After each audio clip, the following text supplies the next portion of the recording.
very much alarmed when this committee voted to cut $80 billion out of funding to the IRS. What kind of an impact would a cut like that have, especially at this time when we're concerned about the federal deficit? What kind of a cut would that have, especially, you've articulated very well, trying to keep pace with all the technological changes that you're going to, while at the same time humanizing the IRS through your call centers and the ability for people to have direct contact with a human being? Yeah, I mean, our budget was cut year over year between 2010 and 2022. If you add all that up, it's a 25% cut. Our staffing size shrunk to the same size it was in the 1970s. But over those same 12 years, the tax system grew and got a lot more complicated, and we have a lot more to do. Tens of millions of more filers, thousands of changes to the tax codes, new programs, new activities, and a very different world. A gig economy where we used to not have a gig economy, and more global globalization, movement of money, new currencies. And it's just a dramatically different world. So when you take those two together and you underinvest over a period of 12 years, while at the same time the job to manage the tax system grows, it's not a good formula. It leads to underperformance. And what I'm trying to emphasize here is the people that suffer are taxpayers.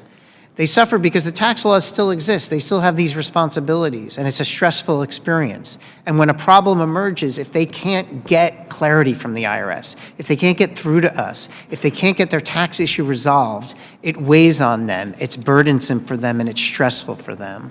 And that's what's so heartbreaking about an underfunded tax agency. It means that we're not answering the phone. It means that our walk-in centers are shuttered, and it means that our digital tools are stagnating. And that's what it means when you describe, let's pull back the IRS funding. It means that the IRS won't be able to function and help you. And if you're not pulling back the tax laws and the tax responsibilities, but you're pulling back the ability for the IRS to serve taxpayers, then the ultimate harm is to the taxpayers themselves. And that's my impassioned plea to make sure that we don't harm taxpayers by making it harder for the IRS to help them.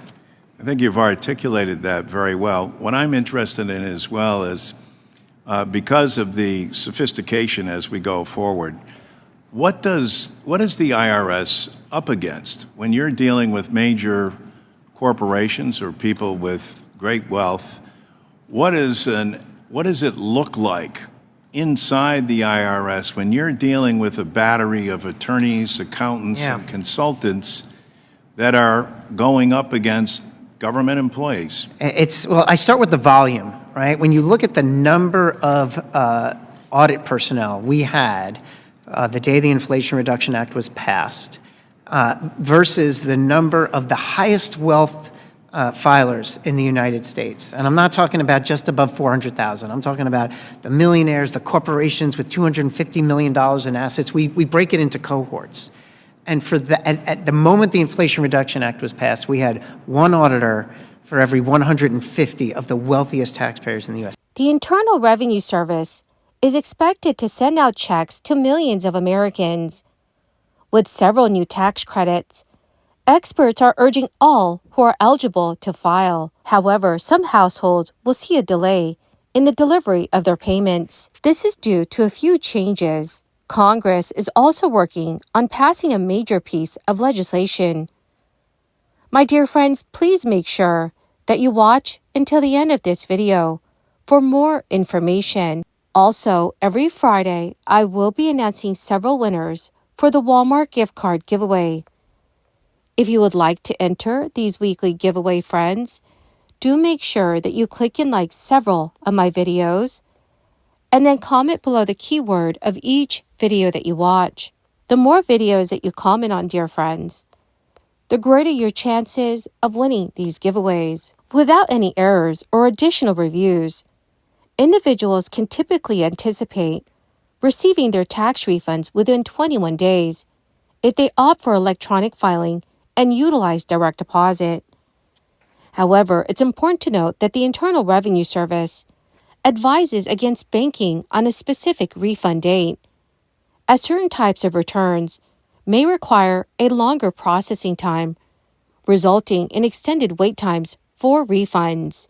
Taxpayers who have claimed the Earned Income Tax Credit or additional child tax credit should expect their refunds no earlier than February 27th, provided they have opted for direct deposit and their tax return does not encounter any other issues. This mandatory delay is mandated by federal law, which necessitates additional identity verification for EITC or ACTC claimants.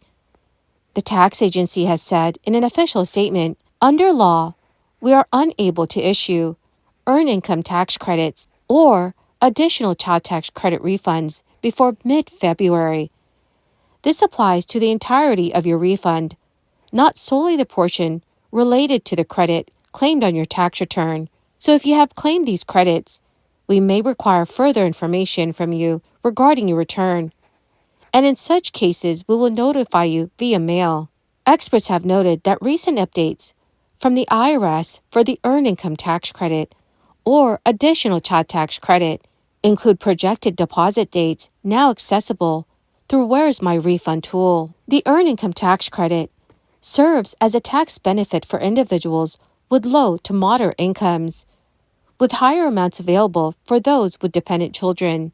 As per the latest IRS data, approximately 23 million workers and families received $50 billion in the Earned Income Tax Credit for the 2022 tax year. The average credit amount was $2,541.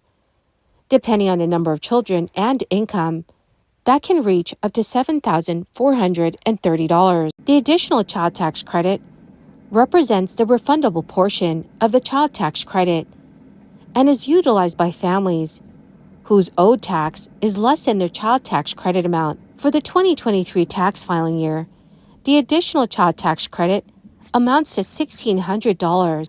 The House of Representatives has also just rejected legislation to cut federal taxes for relatively high-income married couples, sinking the bill in a procedural vote after weeks of debate that was aimed to change tax policy before the end of filing season.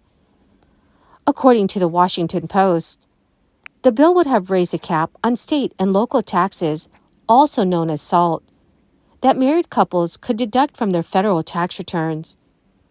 Republicans in Congress capped the SALT deduction at $10,000 for both single and joint filers.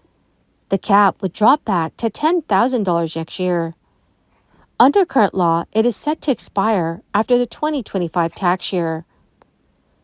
The SALT deduction, even at $10,000 cap, is mostly taken by wealthier tax filers who earn enough to owe larger state and local tax bills and have sufficient other deductions that make it worth itemizing rather than taking the standard deduction, which is valued at $27,700 for married couples filing jointly this year. The Nonpartisan Tax Foundation found that the vast majority of benefits of doubling the cap would go to couples who earn more than $200,000 a year, and that between a third and half of them would see a tax cut. The Washington Post has also confirmed that a group of 4 New York Republicans demanded a vote on the SALT bill. This is in exchange for removing procedural barriers from another tax bill that would expand the child tax credit and restore some corporate tax breaks. So, dear friends, what are your thoughts on this? Please let me know what your thoughts are in the comments section below. Well, my amazing and most awesome friends, that is the end of my daily stimulus update video for today. My dear friends, I will be announcing several winners this coming Friday for the Walmart gift card giveaway. If you would like to enter the weekly giveaway, friends, please make sure that you click and like several of my videos and then comment below the keyword of each video that you watch. The more videos that you comment on, dearest friends, the greater your chances of winning the giveaways. Thank you, and have a wonderful and very blessed week.